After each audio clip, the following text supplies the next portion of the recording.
Hi, I'm Penelope, and in 2024 I was lucky enough to be one of a handful of garden designers to design a garden at the Chelsea Flower Show, one of the most prestigious flower shows in the world. Our garden was the Panathlon Joy Garden, and it was a garden designed to promote awareness of the charity Panathlon, who do sporting events for children with physical disabilities and special educational needs. And today I'm going to talk to you about some of the behind the scenes that happened to get us there. The garden itself was only 8 metres by 6 metres, and part of the requirement of being in the All About Plants category was that the garden had to be 80% planted. The design process started well over 18 months ahead of the show itself. It sounds crazy for such a small plot, but that really is how long it takes. We initially had to apply for funding for Project Giving Back, and then once we were lucky enough to be selected, we then had to apply to the RHS. The RHS did a series of panel interviews, and we finally found out at the end of August that our garden had been chosen. I was obviously thrilled, as were Panathlon. The first thing that we had to organise was the trees. I had designed the garden with 3 very special trees in mind. They were very unusual, and they were definitely the most asked about feature on the garden itself. They're called swing trees, and their genus is Platanus, which is the London plane tree. The variety is Malberg. The full name is Platanus crosshispanica Malberg for those botanical geeks amongst you, but essentially a variety of the London plane. I was keen to get out to see the trees and pick the ones that we wanted ahead of the leaves dropping in the autumn. I went out to the nursery that grows them. This is Van den Beek Nurseries, and they're based in the Netherlands. I was lucky enough to have a very supportive contractor who came out with me, and we had great fun looking at all the different trees. It's honestly just a really good fun thing to go and do anyway. I always enjoy going tree shopping. You can see here that we are looking at rows and rows of different trees. There was actually a few different varieties that we could have picked, but I was really drawn to the plane tree, and I really liked the maturity that the 40-45 centimetre girth tree was offered at. So for those that aren't familiar, that is the standard way that we measure single stem trees. So yes, this might have a funky stem, but it's still classed as a single stem. These trees have been trained like this. They're about 15 years old. They weigh an incredible 800 kilos, we estimated. The RHS have a policy where any trees over a certain maturity have to be brought into the country at least 3 months ahead of the show, and this is part of a quarantine health and safety policy to ensure that we're not bringing any unwanted pests and diseases in with the trees. So we work with a specialist tree nursery based about an hour and a half from where I'm based.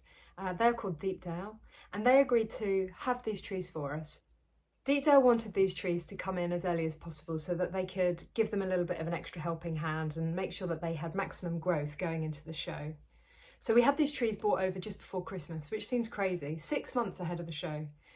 And then off the trees went down to the nursery, and honestly, I then focused on all the other elements. So speaking to Hal Green down in Kent, who grew all of our perennials, and trying to source out all the shrubs.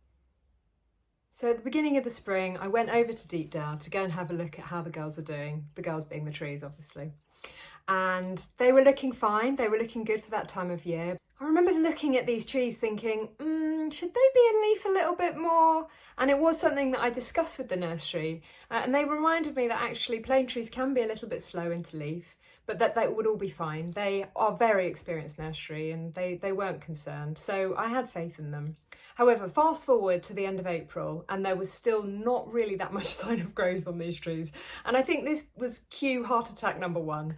And we did end up having a bit of a ring round, see what other trees there were. Obviously, we were limited by the quarantine policy in place. I did manage to find a few trees in Leeds, but they weren't really as mature, and they definitely didn't have that same presence. So what we decided to do, and this was an absolutely brilliant suggestion by my contractor, was to bring the trees down to the show a week early. We technically couldn't start the build until the 8th of May, but he was working on a couple of other projects and already had access to the site. London is just so much warmer than it is in the home counties. So we brought them in, and just that extra bit of 5-degree, 10-degree warmth down in central London for a week. It did help. Eventually though, the trees did have to go into the tent. And it's not an easy thing lifting these enormous trees. They weigh about 800 kilos. You can see here some of the expertise that are going into it, and it was definitely a stressful moment because obviously the centre of balance isn't the normal way that you would expect with a single stem tree, because the canopy actually isn't over the root balls. So as soon as you pick up the tree, they tilt slightly. So I'm really, really grateful for the team who really cared for the girls expertly. We eventually got them into place and we had so many comments about them. It was unbelievable. And this was both from designers, contractors, people just passing through during the build of the garden, but then actually on show week, they were without a doubt the most asked after feature. After the show, the garden was replanted at one of Panathlon's participant schools, the Marjorie McClure School in South London. This is a wonderful school which recently had moved to a new site. It's a special educational needs school, and we went down to plant the trees straight from the show. It really was an incredible feat to get these trees into place, and I'm happy to report that they are still thriving a year after we first met, and I'm so pleased that we managed to get them into the garden. And thank you to everyone that helped and came by. I hope you enjoyed the trees as much as I did.